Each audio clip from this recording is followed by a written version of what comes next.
Bom dia, meus amigos. Bonantagon, para os esperantistas. Hoje nós temos um tema que é um desafio para todos nós. É um tema que pode ser encarado até de uma maneira pesada, né?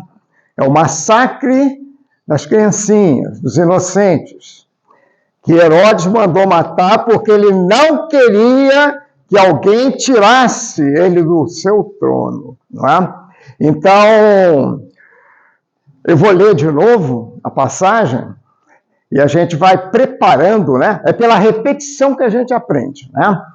Então, vamos ler de novo e vamos nos atentar para alguns detalhes que, às vezes, numa leitura rápida, eles passam despercebidos, né?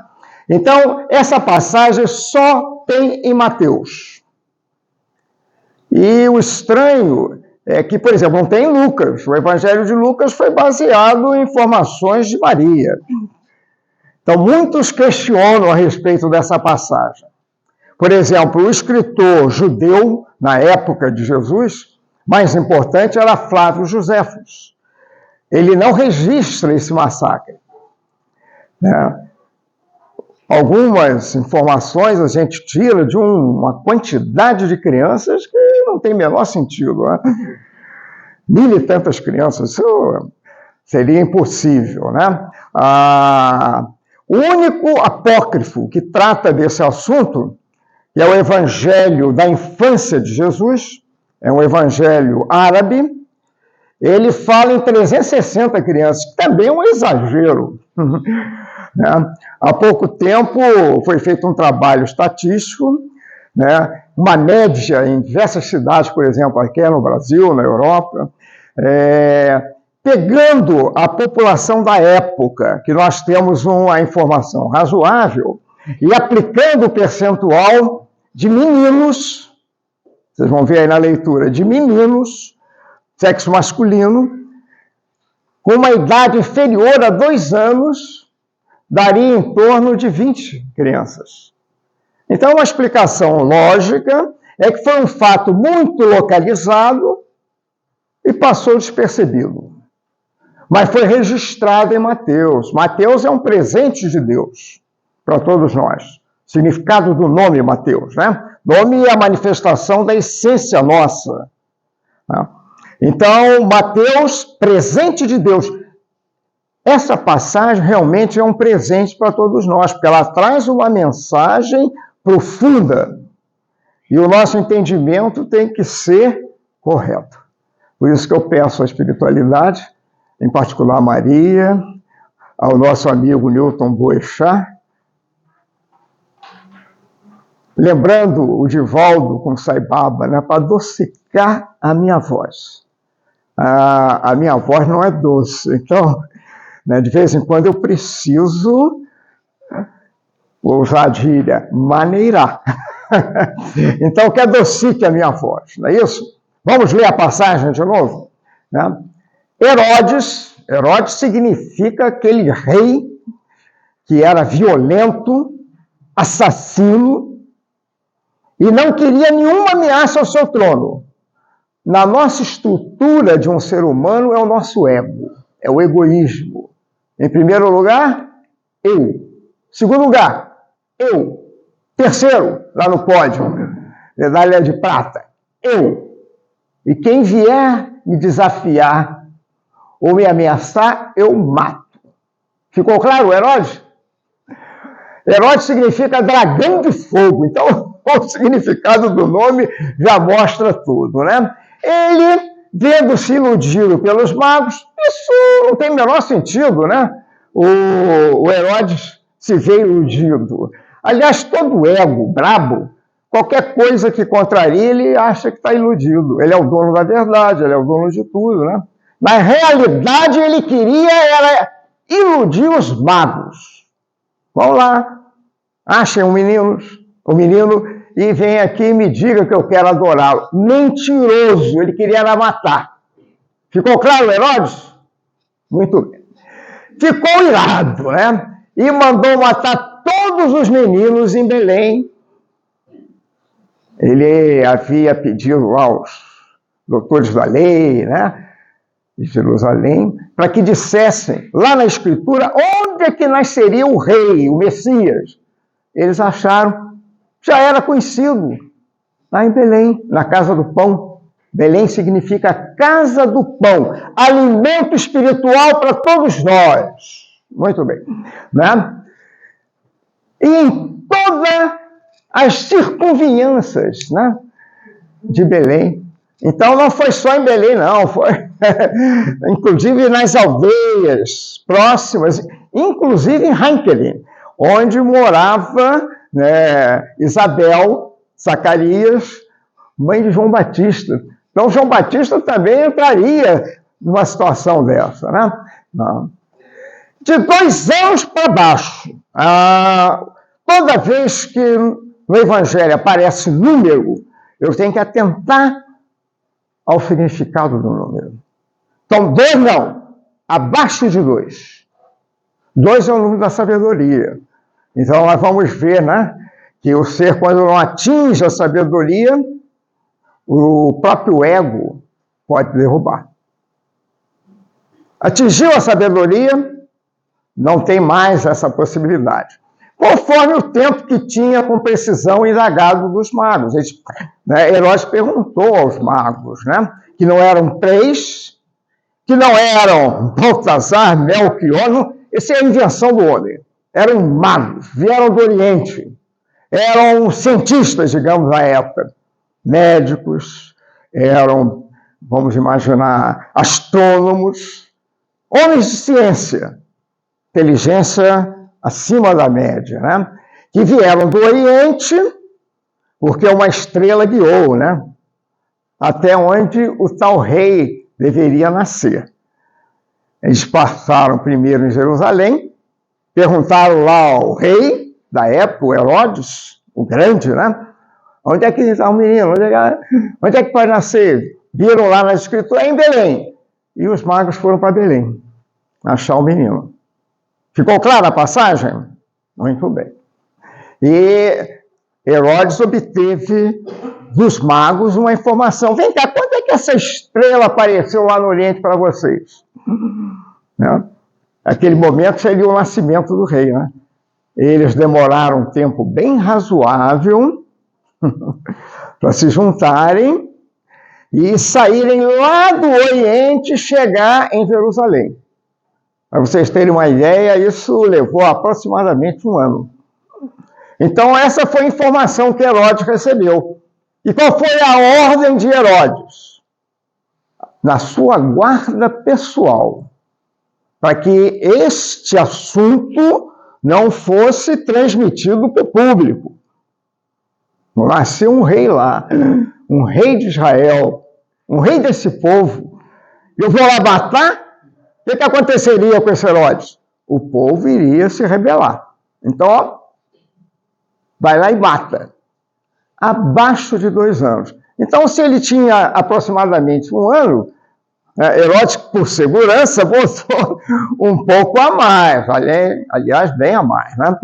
Abaixo de 2 anos, então cumpriu-se o que foi dito pelo profeta Jeremias. Era uma profecia, né, bem anterior, cerca de 600 anos atrás. O que o profeta Jeremias falou? Profeta é médium. Quando vocês lerem no Evangelho, nas Escrituras, profeta, qual é o significado de profeta? A palavra significa órgão fonador. É um órgão que aquele médium utiliza para a espiritualidade se comunicar por ele. O que ele vai afirmar não é dele. Ele é um médium intermediário. Ficou claro o que é profeta? Então o profeta Jeremias já tinha previsto isso. Há 600 anos atrás, ouviu-se um clamor em Ramá. Ramá é uma região bem próxima a Belém, menos de 10 quilômetros. Né? Hoje é um bairro de Belém, bem próximo a Jerusalém também, né? Então fica ali no intermediário, uns 10 quilômetros ao redor, né? Então ouviu-se um clamor em Ramá, choro e grande lamento. Raquel é a ovelha de Deus, o significado desse nome. Raquel é a matriarca do povo de Israel. Né? De Abraão nasceu Isaac. De Isaac nasceu Jacó. Jacó tinha diversas mulheres, 4 as principais. Raquel era o seu amor. Né? A ovelhinha de Deus. E ela estaria chorando como matriarca daquele povo, olha lá, pelos seus filhos, que não voltaram mais, né? Que foram assassinados, que morreram de uma maneira violenta. Ficou claro o texto? Eu fiz aí um resumão daquilo que nós vamos comentar aqui com vocês, né? Se tiver alguma dúvida, por favor, se for uma dúvida atroz, levante o braço que a gente interrompe, né? Senão nós vamos deixar um tempinho no final para perguntas. Aí vocês podem perguntar qualquer dúvida que tiverem durante essa passagem. Ou alguma coisa relativa a isso, tá bom? Se nós tivermos a possibilidade, a capacidade de responder, faremos de bom agrado. Combinado? Senão interrompe o médico aqui e bagunça tudo. Muito bem. O primeiro conceito fundamental que nós vamos precisar para entender esse texto é o conceito de reino de Deus. Né? Aliás, foi o objetivo de Jesus quando veio para cá. Ele veio transmitir à humanidade, que ele é responsável pela humanidade, ele é o governador desse planeta. Então ele veio aqui como um Cristo é ungido, impregnado da vibração divina. Cristo não é sobrenome de Jesus. É uma qualidade de Jesus. Jesus é Cristo. Nós temos isso em imanência, lá no nosso interior. Ainda muito pequeno, né? Ainda não está manifestado na maioria. Mas todos nós temos essa capacidade. Vocês farão o que eu estou fazendo, o que eu fiz. Foi Jesus que falou isso. Teremos a capacidade, inclusive, de fazer mais do que ele fez. Né? Então, ele veio aqui para transmitir à humanidade um conceito de um reino que não é desse mundo. Se a gente perder esse objetivo da vinda de Jesus, a gente, às vezes, vai fazer uma confusão danada. Então, ele veio com esse objetivo. É um reino que não é deste mundo, como ele dizia. Quais são os reinos desse mundo? Mineral, vegetal, animal, todo um crescente aí. E o reino que nós nos encontramos, qual é esse reino? Hominal. Então ele veio trazer um conceito de um reino acima do reino que nós nos manifestamos. É como se tivesse lá os cachorrinhos e veio uma informação lá para os cachorrinhos, reino animal, de um reino acima daquele reino animal, seria do reino hominal, para eles. Eles vão ter uma dificuldade danada de entender isso. Uma vez eu fiz uma experiência com um cachorrinho, que nós tínhamos, um maneco, eu expliquei para ele o reino hominal, ele ficou me olhando, mas ele queria mesmo era um petisco. Ficou claro? Então, que reino é esse? Reino de Deus, reino dos céus, é a mesma coisa.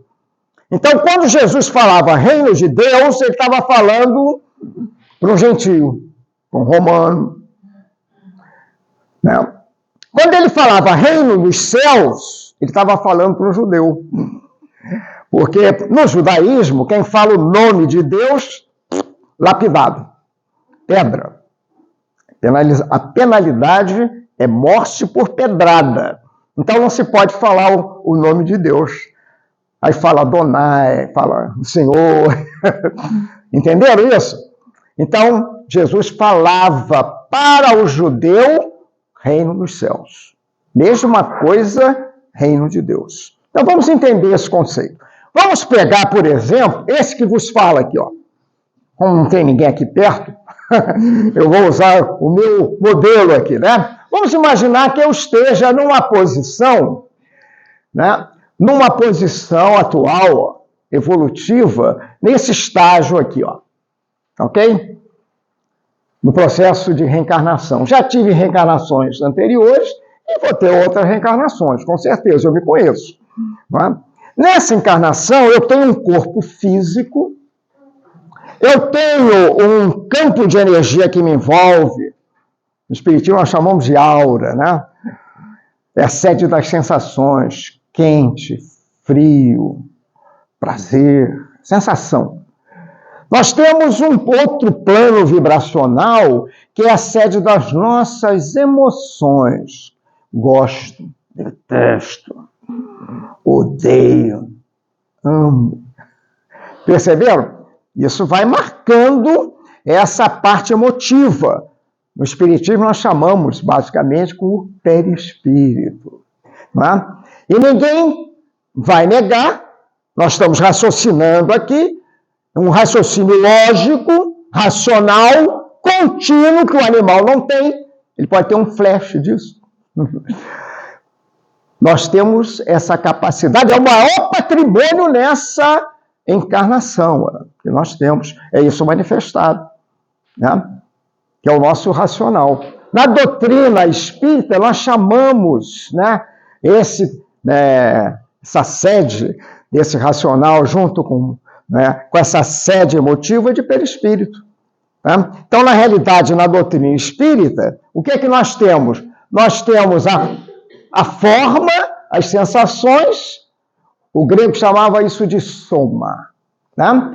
Nós temos o perispírito, que é emoção, e o nosso intelecto, o grego chamava isso de psique. Mas nós estamos isso aqui, ó. Somos algo muito maior. Nós somos o quadrado da forma, da matéria, da sua manifestação. Mas nós somos algo superior, que é lá o ternário divino à nossa individualidade. Então, o que eu sou atualmente, o estênio aqui, ó, o que é que ele é? Uma persona. Persona em grego é máscara. Eu estou colocando uma máscara que é provisória, não é a máscara definitiva. Já tive outras máscaras, Marie, Isaac, Xilin, e assim vai, né? Outras reencarnações passadas. Essa é a melhor, ok? Então, ela nos caracteriza aqui pelo quadrado da forma, por essa máscara. Corpo físico, sensações, emoções e intelecto. Ficou claro isso? Mas eu sou mais do que isso. Eu sou uma individualidade.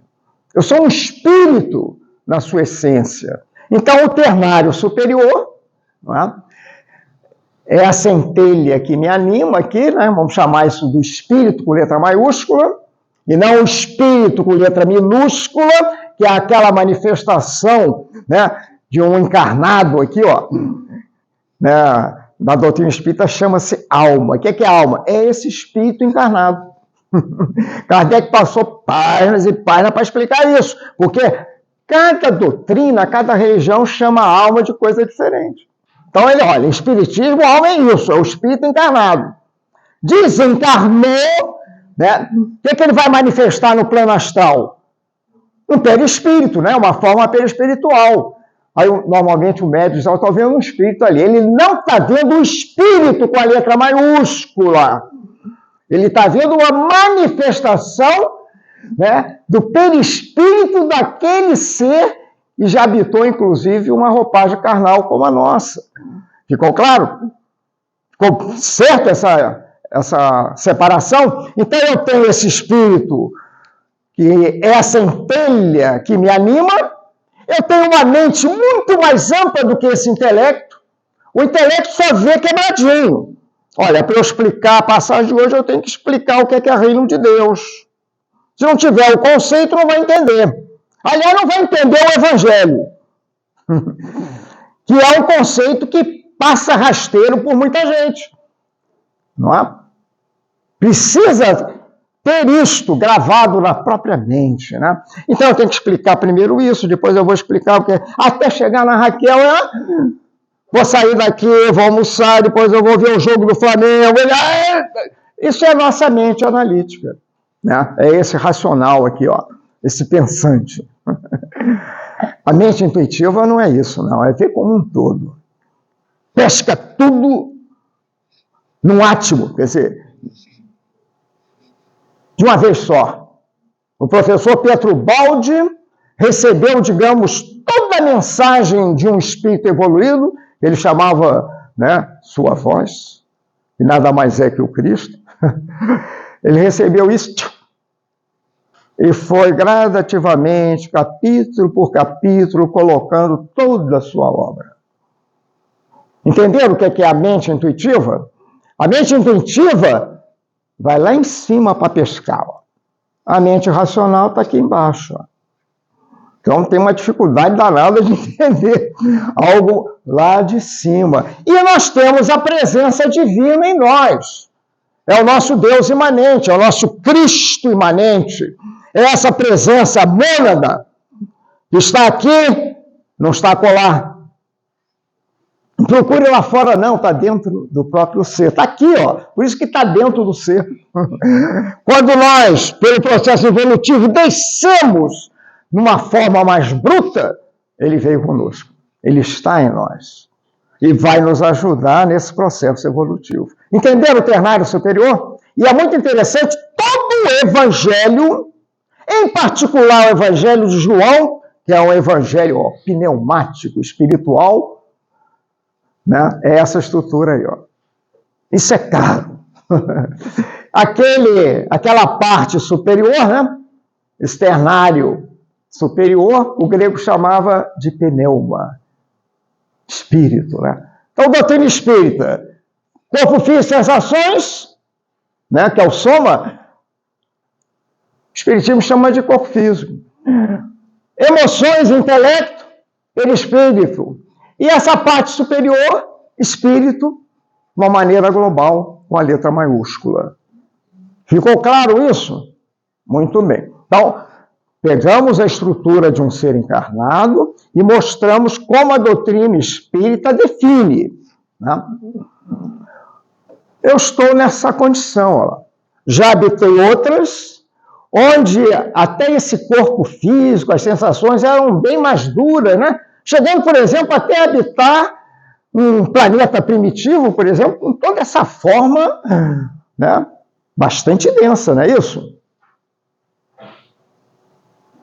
E vamos partir para mundos acima do mundo que nós nos encontramos, que é um mundo de provas e expiações. Ó.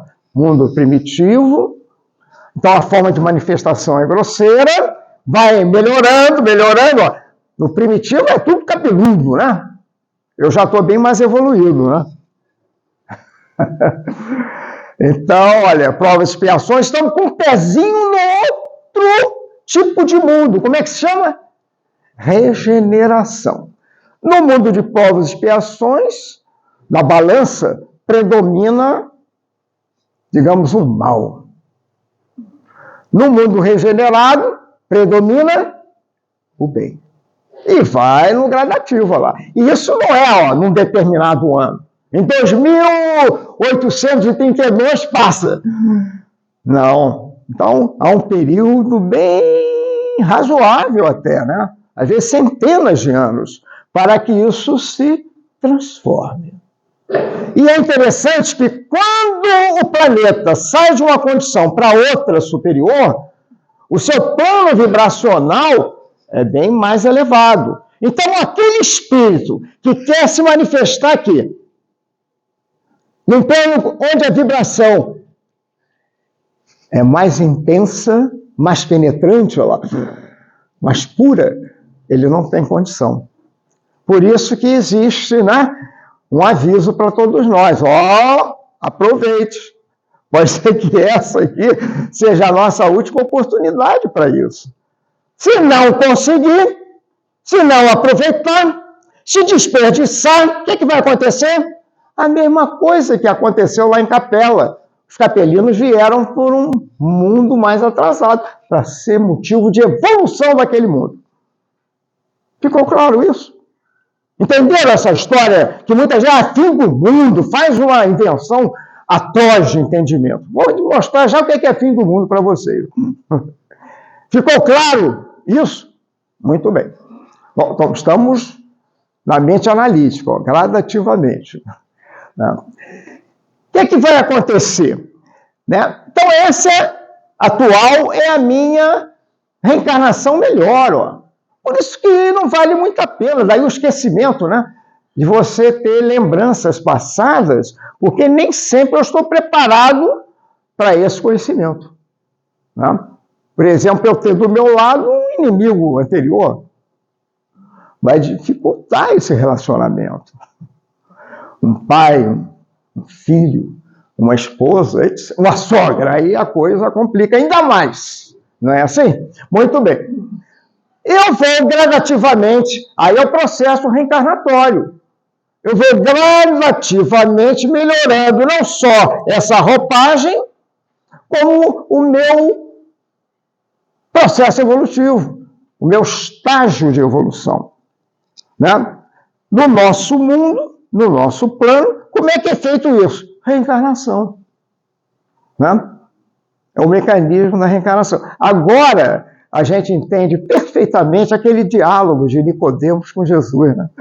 Nicodemos era um doutor da lei, um homem que conhecia a lei profundamente. Ele não sabia o que era reino de Deus, ele não tinha entendido. Ele foi procurar Jesus. No Evangelho diz que ele foi na calada da noite. Muita gente interpreta isso como que ele estava com medo. Que as autoridades soubessem que ele estava buscando uma pessoa que não era bem aceita, entendeu? Não é nada disso. Tanto que no final Jesus, né, crucificado, ele com José de Arimateia foram lá pedir a Pôncio Pilatos o corpo de Jesus. Quer maior comprometimento do que esse? Ele queria saber a mensagem de Jesus. O que é o reino de Deus? Né? E Jesus explicou para ele o reino de Deus. Ele usou uma palavra, Jesus, em grego, anotem. Né? Essa palavrinha tem dois tipos de explicação. Por exemplo, manga. Quando eu falo para você manga, o que você entende? Isso ou uma fruta. Então, anotem, pode ter duas interpretações. Uma é essa aqui, ó, de repetição. Ó. E a outra é essa aqui, ó. Nasceu lá em cima, lá no alto. Ok? Como é que Nicodemos entendeu o anotem? Como é que um velho como eu vai entrar de novo na barriga da minha mãe? Entendeu reencarnação. Jesus não estava falando de reencarnação. Ele aceita perfeitamente o fenômeno reencarnatório, né? Preciso nascer da água, que é o líquido amniótico, ó. Eu preciso nascer na carne, ó, uma roupagem física, agora eu preciso nascer realmente lá no alto. Lá na individualidade, e não na personalidade. Ficou claro agora? O meu nascimento tem que ser um nascimento lá no alto. Não é aqui embaixo. É lá no alto. Ó. Será que Nicodemos entendeu? Espero que sim. Será que nós entendemos isso? Espero que sim. Né? Então, vamos usar o Bezerra de Menezes. Né? O Bezerra de Menezes, ele dizia, tinha até um artigo memorável no jornal O País, na época dele, né? Em que o homem, no seu processo evolutivo, essa manifestação vai se rarefacendo. O corpo físico vai se aproximando do perispírito, e o perispírito se aproximando do espírito. Ele usou o linguajar espírita, né? Até que ele não precise mais dessa roupagem carnal. Como é que nós chamamos isso na doutrina espírita? Questão 113 do Livro dos Espíritos. Vai chegar em casa, vai ler a questão 113. Espírito puro não reencarna mais. Tá.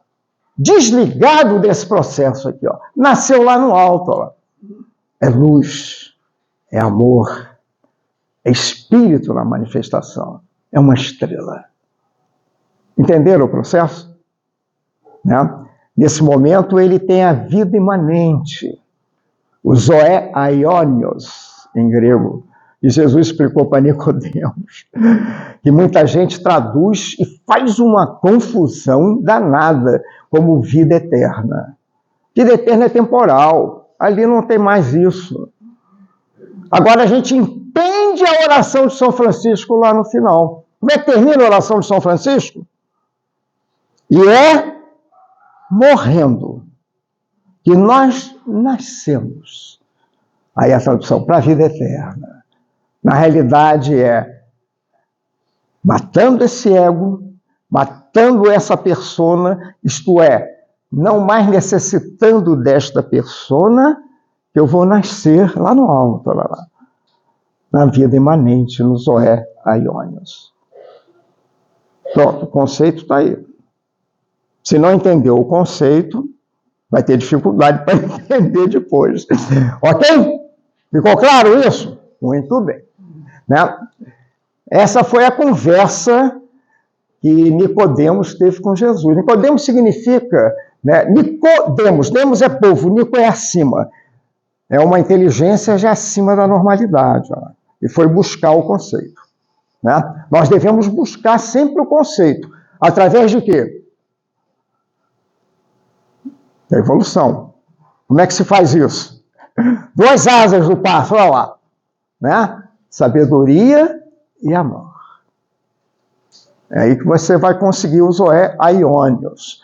Né? E não precisa mais desse processo reencarnatório. Até aqui é reino nominal. Ó. Lá em cima é reino de Deus. Ó. Muito bem. Agora vamos entender o texto. Fica mais fácil agora. Ok? Muito bem. Relatando o ocorrido anteriormente, que foi motivo de uma palestra aqui desse ano anterior, né? Os magos lá no Oriente acharam uma informação interessante através de uma estrela, né? E aquela estrela, né, se dirigia lá para uma outra região, e eles foram caminhando atrás da estrela. E a estrela parou lá, né, inicialmente em Jerusalém, se informaram lá com Herodes, onde é que nasceria esse rei. As escrituras afirmam que é em Belém, a estrela aparece de novo e vai até Belém. O negócio é esse de estrela. Aí o cientista estuda, diz que é conjunção astral, né? Se você pensar na realidade, isso é um plano espiritual se manifestando, né? Alguém já leu o livro Voltei, do irmão Jacó? Né? Não perca essa reencarnação. Leia esse livro que é muito interessante. É a história de Fred Figner, né? Só que o Chico não podia botar, né? Já tinha recebido um processo nas costas, né? Por ser colocado em Humberto de Campos, a família de Humberto de Campos quis direito autoral do livro. Uma desgraça. Teve um processo, ele teve uma dor de cabeça danada. Então ele mudava o nome. Né? Então ele botou o irmão Jacó. É o Fred Figner. É como esse Fred Figner, que foi dirigente da FEB, uma figura importante do movimento espírita brasileiro, ao desencarnar, como é que ele bateu lá na espiritualidade. É o relato disso. Ok? Ele ficou meio surpreso, porque ele esperava uma coisa melhor. E teve algumas dificuldades iniciais, mas teve uma proteção imensa, devido à sua própria envergadura espiritual, o passado dele, né? E um espírito se manifesta para ele na forma de uma estrela. Era Bittencourt Sampaio. Quem foi Bittencourt Sampaio? Foi quem ensinou o Evangelho ao Bezerra. Aí vocês verem a evolução do Bittencourt Sampaio. Então o Bittencourt Sampaio já não está mais na nossa esfera, está numa esfera superior. Né? Então, quando ele quiser se manifestar, nem nesse plano físico, mas no plano astral, ele vai ter que pegar a substância do plano astral para se manifestar. Então, como é que ele se manifesta? Numa estrela. Leia o livro lá, vai ficar muito claro isso. Então, aquilo é uma espiritualidade muito evoluída que guiou esses anjos, né? Guiaram os nossos magos para Jerusalém e depois Belém. Ok? Muito bem. Eles encontraram em Belém um menino. É interessante que no Evangelho diz que Maria, José e o menino estavam numa casa. Não estava em gruta. Não estava empuxadinho lá naquela época dita do censo. Então aquela figura que todo mundo tem, do presépio, né? Jesus, a manjedoura, Maria, José, os animais, os pastores, né? Assim, e os reis magos, não é verdadeira.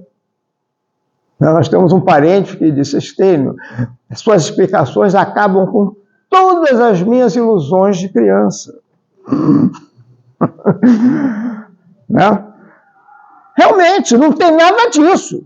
Naquela época não tinha rei mago, quando ele nasceu. Foi bem depois, aproximadamente Jesus com 1 ano, né? Que esses magos chegaram lá e reverenciaram o menino com ouro, incenso e o que mais? Mirra. Ouro da realeza espiritual, o incenso da espiritualidade superior, cheirosa, e mirra de renúncia, de sacrifício pela humanidade. Tá? Abriram o cofre e deram isso para o Cristo, menininho lá, aproximadamente 1 ano. Quando nós batermos na espiritualidade, nós vamos abrir o nosso cofre. E o que é que nós vamos oferecer ao Cristo? Muito bem. Eles foram embora, não voltaram para Herodes. Herodes queria que eles voltassem, por isso que ele ficou irado, iludido.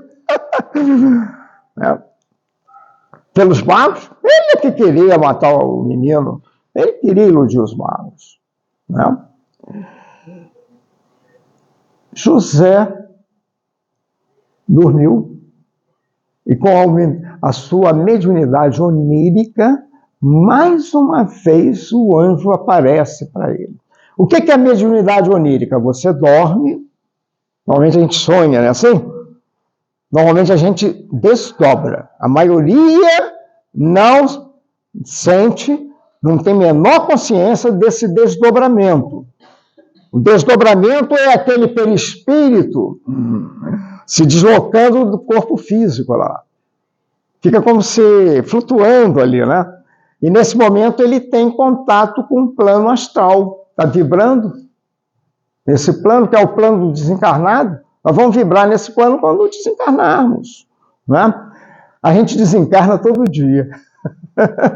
Né? Então, tem acesso, conforme a sua mediunidade, a esse plano de espiritualidade superior. Né? Cada um vai ter o plano que merece. José tinha uma mediunidade em que a espiritualidade superior se manifestava para ele. E essa mediunidade dele, esse plano espiritual, não deixou dúvida. Levanta e vai para o Egito. O espírito evoluído não fala muito, não. Nós é que temos que repetir 1, 2, 3 vezes. Levanta e vai para o Egito. Vai lá para a Terra Negra. Egito, devido ao rio Nilo, né, matéria orgânica, é escuro, a água é escura. Então é conhecido como Terra Negra, o nome Egito. Né? Negro não é cor de pele, não é nada disso. Negro é a matéria orgânica ali escura. Ok? Normalmente a gente diz, né, que quando a gente está nessa escuridão, o negro aí lembra de escuridão, a gente está inconsciente. Nesse consciente aqui, ó, a coisa é mais clara. Não é assim? O André Luiz é que diz, ó, nós temos uma casa mental, onde nós temos o nosso consciente, ó, está aqui desperto, ó. E nós temos lá no porão da casa o nosso subconsciente, que faz parte desse tal inconsciente. Mas nós temos um superconsciente, vamos chamar isso de reino de Deus, olha lá. E nós temos que buscá-lo. Está lá no sótão da casa, está lá em cima, lembra? Nasceu no alto. Olha. Muito bela essa imagem do André Luiz. Ok? Então, na realidade, eles vão, isso é a história da nossa evolução. Nós, quando sentimos, né, a influência grosseira desse ego, que é essa persona aqui se manifestando de maneira densa, só tem um jeito, meu filho.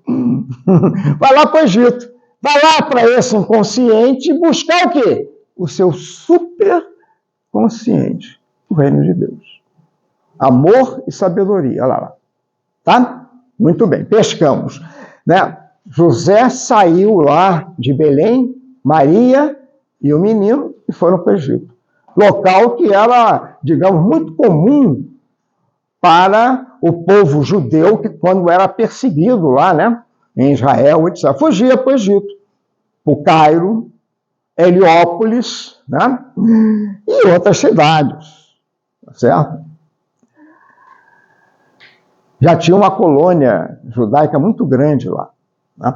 Então, eles foram lá para o Egito. Vão ficar lá aproximadamente 2 anos. Por que a gente sabe disso? Olha só, Herodes, observe que o nosso calendário está todo errado, né? Herodes, quando Jesus tinha aproximadamente 1 ano, estava vivo. Esse Herodes morreu, não sei se vocês sabem que ele morreu. Morreu mesmo. Morreu duramente, com uma gangrena no corpo inteiro, fedendo, que é uma desgraça. Há pouco tempo acharam, né, o local, o túmulo dele, um sarcófago de ouro cheio de pedras preciosas, com muito incenso, para esconder o cheiro ruim dele, né? E uma porção de corpos, outros, que era a guarda pessoal dele, porque ele mandou matar o menino através dessa guarda pessoal. Né? Então era muito comum naquela época, o rei, ao ser enterrado, matava lá. Né? Eu diria até que era limpar o arquivo, né? Porque essa guarda aí sabia de muita sujeirada. Né? Hoje é muito comum isso. Queima-se o arquivo lá. Estava tudo lá. Ó. Perceberam? Muito bem. Né? Então, qual é o objetivo da fuga para o Egito? Você vai fortalecer o ser até que esse ego morra. Foi isso que o anjo falou para José. Ó, vai para o Egito e fica lá até quando eu te disser. E depois, de novo, lá no Egito, com a mediunidade onírica, o anjo aparece para ele e diz, pode voltar, o Herodes morreu. O Herodes morreu no ano menos 4. Está lá, nosso calendário está todo errado. Jesus já tinha nascido. O Herodes ainda vai fazer muita maldade, matou. Só para vocês terem uma ideia, o sogro, um dos sogros, né? Porque ele tinha muitas mulheres, né? Matou cunhados, matou uma esposa, tudo com medo de tirar o poder dele, né? O seu trono. E no final da vida ainda matou um filho, já tinha matado 2 antes, matou 3 filhos. Estão vendo aí quem é o Herodes, né? E matou as criancinhas.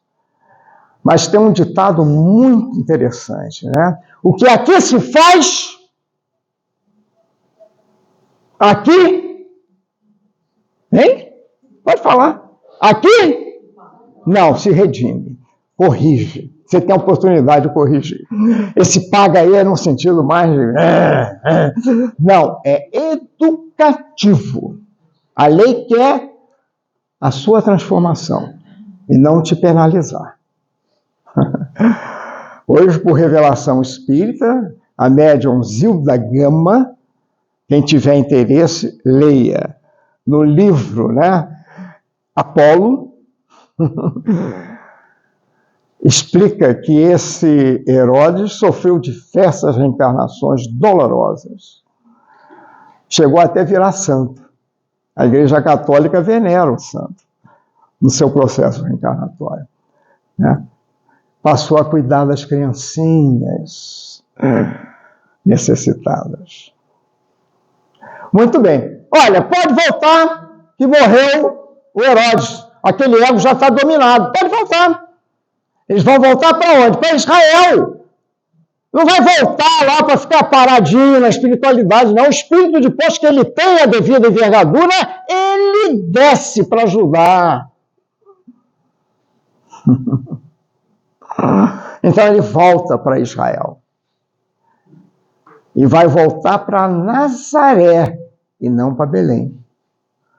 Porque o Herodes já tinha morrido, deixou lá o seu reino para 3 filhos, ele dividiu em 4, por isso que é uma tetrarquia.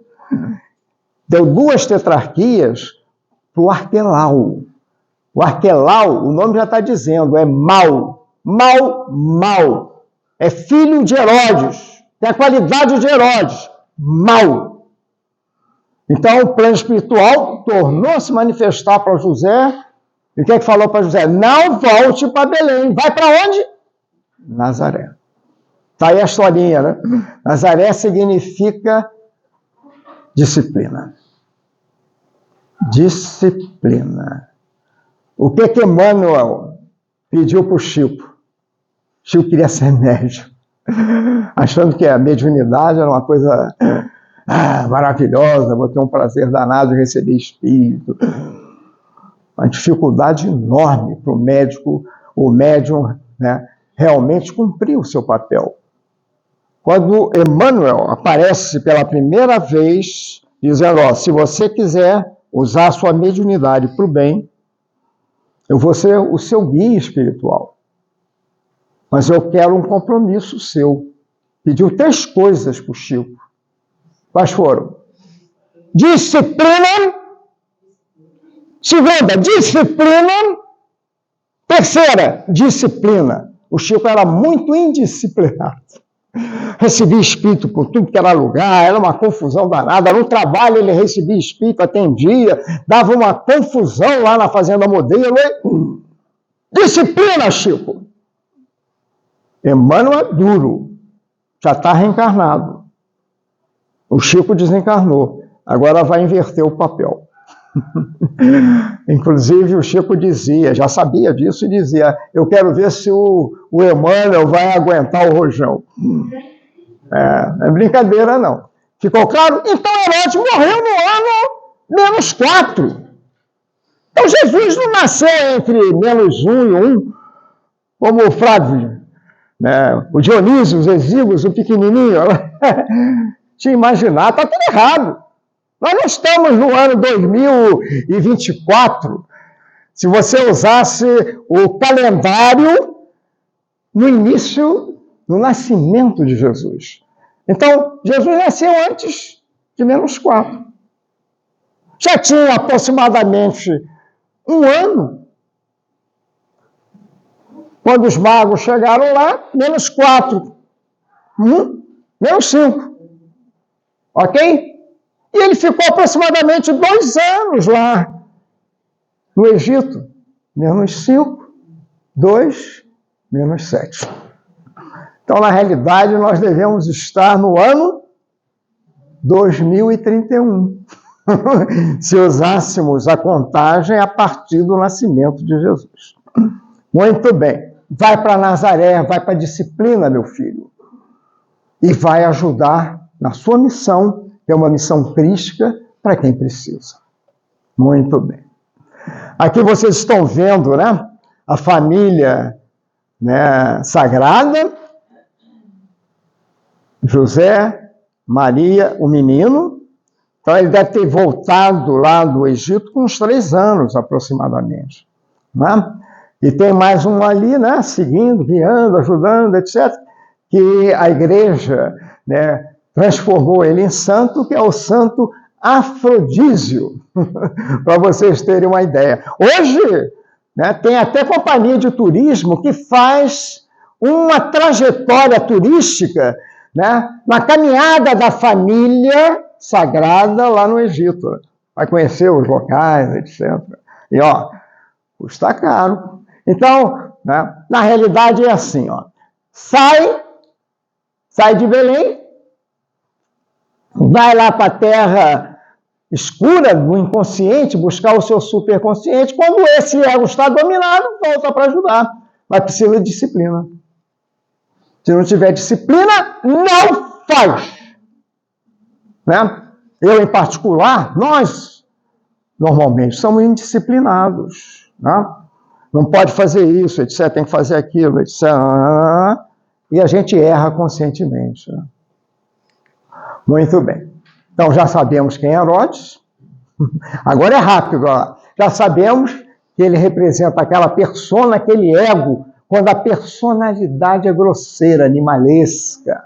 Vai matar qualquer Cristo nascente. Quantas criancinhas morreram? Aproximadamente 20. Né? Quem mais? Né? Por que é 2 anos? Abaixo de 2. Não foi 3 anos. Ou não foi 2 para baixo, foi menos de 2. É o 2. O 2 é o número da sabedoria. Está aqui a simbologia do 2, olha lá. Né? O 2 é a cartinha no tarô da sabedoria. Né? A papisa, o 2 é um número grávido, é o número da mulher. Como é que a gente faz o 2? Não é assim, ó? Tem uma barriguinha aqui, ó, grávida. Tá? É aquele número que está fecundado pelo Cristo. Então ele tem que ter amor e tem que ter sabedoria. Daí a papisa tem lá o livro, né? E ela está num trono de sabedoria. Não é num trono para mandar matar, etc. Né? Agora, se o homem não estiver preparado, o que acontece? O ego mata. E quando ele está devidamente preparado e vem aqui para o mundo, o que acontece? O mundo mata também, né? Os grandes missionários sofreram. Me mostre um missionário que não tenha sofrido. Não existe isso. Então, muita gente vê aí em algumas seitas, religiões, né, uma propaganda danada. Eu sou missionário, eu sou não sei o que lá, tem bispo, eu sou apóstolo, tem até apóstolo. O sujeito vive num palácio cheio de mordomias. Tem nada de olho vivo na sua mensagem. Ficou claro? Porque o missionário, quando vem aqui, é missionário para valer. Vamos pegar o maior de todos eles. Jesus. Onde é que parou Jesus no final? Na cruz. Muito bem. É missionário para valer. Então, é o enforcado. Ó. O missionário é o número 12, olha lá. Ele é enforcado, ele está preso lá e está perdendo, né, na visão do mundo, olha lá. Está perdendo tudo. O mundo explora ele, mas na espiritualidade é diferente, olha lá. Na espiritualidade ele está dançando sobre o mundo. E está recebendo da espiritualidade aquilo que fez merecer. Ficou claro isso? Muito bem. Então houve um clamor lá em Ramá. Ramá significa alto. Então é como se fosse lá no alto, lá na individualidade, lá na espiritualidade superior, quando vê as personalidades mais rasteiras, sofredoras, fazendo tudo errado, morrendo, aí é morrer mesmo, fisicamente, às vezes de maneira desastrosa, viu? Como é que Herodes morreu? Fedendo. Ok. O que acontece? Essa espiritualidade não fica contente lá em cima. Eu não vos deixareis nunca, não sossega, enquanto não levar essas ovelhinhas perdidas para o seu redil. Não vai sobrar uma ovelhinha, mas eu não quero ir, vai. Não vou. Vai, ou vai pelo suor do trabalho, ou vai pela lágrima da dor. Assim que o Chico ensinava isso. Vai por desidratação, perda de líquido. Trabalha, soa, chora, dor. Esse é o mecanismo. Aqui vocês têm o túmulo de Raquel, da ovelhinha de Deus, ó, em Ramá. Ramá é praticamente um bairro, né, hoje de Belém, mais acima, quase chegando a Jerusalém. Okay? Raquel é obediência, ovelhinha, né? E essa ovelhinha lá em cima não sossega, por isso que ela está chorando pela perda dos seus filhos. A espiritualidade evoluída, a nossa individualidade não sossega ao ver a nossa personalidade sendo dominada pelo ego. E vai. Aí vai na reencarnação. Às vezes não aproveita, assume responsabilidade maior, não retrograda. A lei não permite retrogradação.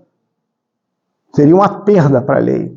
Você está no estágio evoluído, aqui, ó, estágio de evolução, e começa a fazer barbaridade. O que acontece? Mantém esse estado, esse estágio evolutivo, mas para sair dali fica cada vez mais difícil.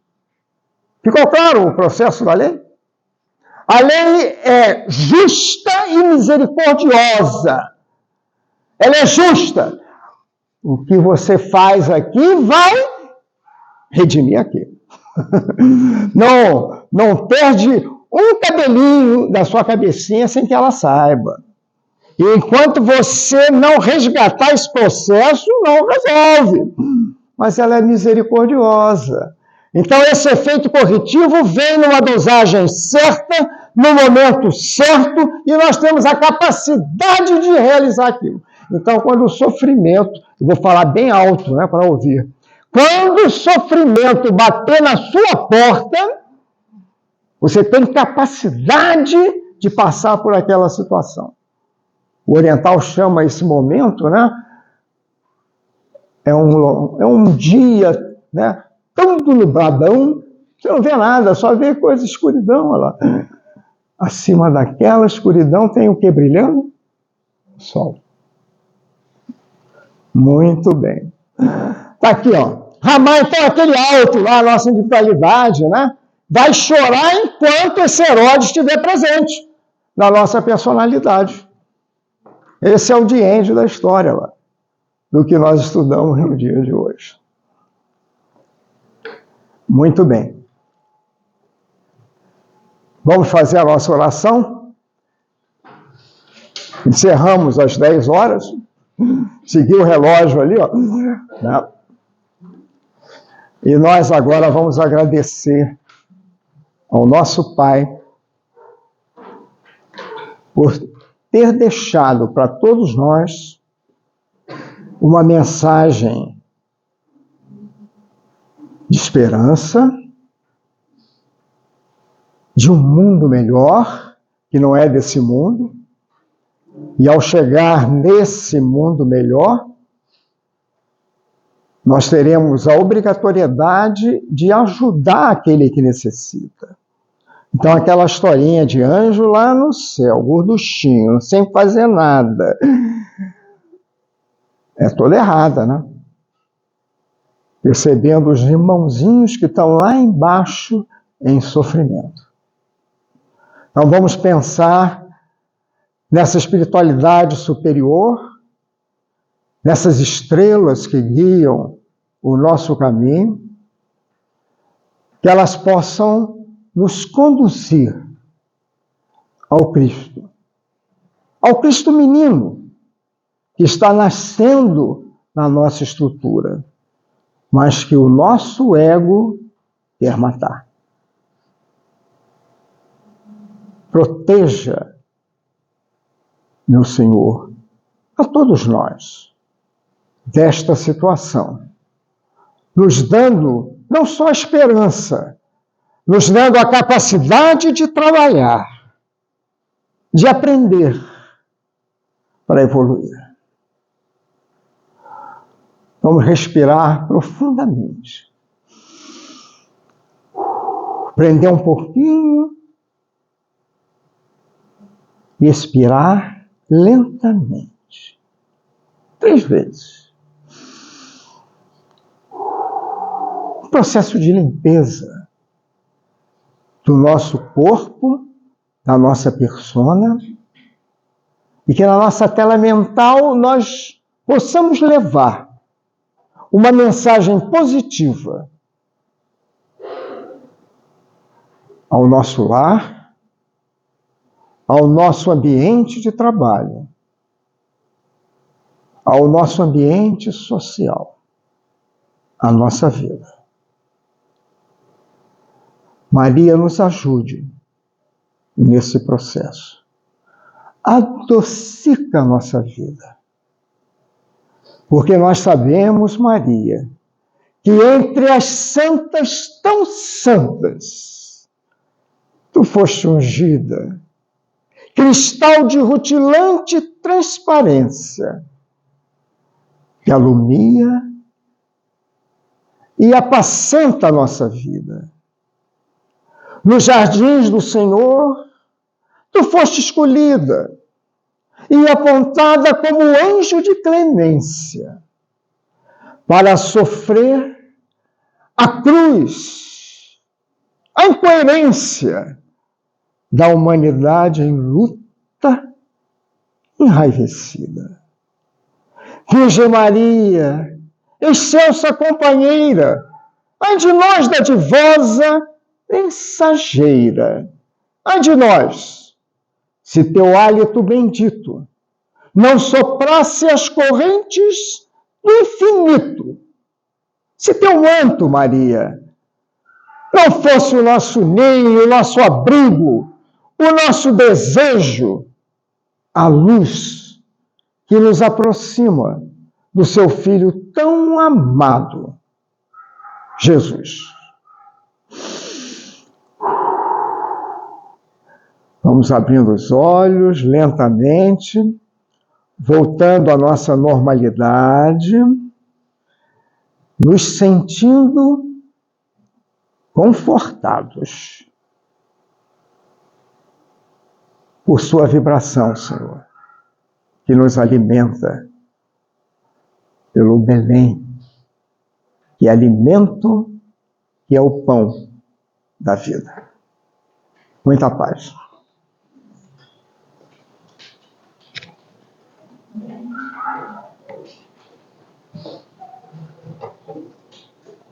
Bom dia a todos. A gente agradece muito ao nosso amigo Estênio. Né? Você quer repetir? Não precisa não. Pode deixar. Ela já deve ter tirado, né? Não? Não. Obrigada. Já vamos começar a classe, né? Já estamos de uma vez aqui. Só lembrando, gente, mais um bocadinho. Quem ainda puder, né, tiver a disponibilidade das quintas à noite, às 8 horas, para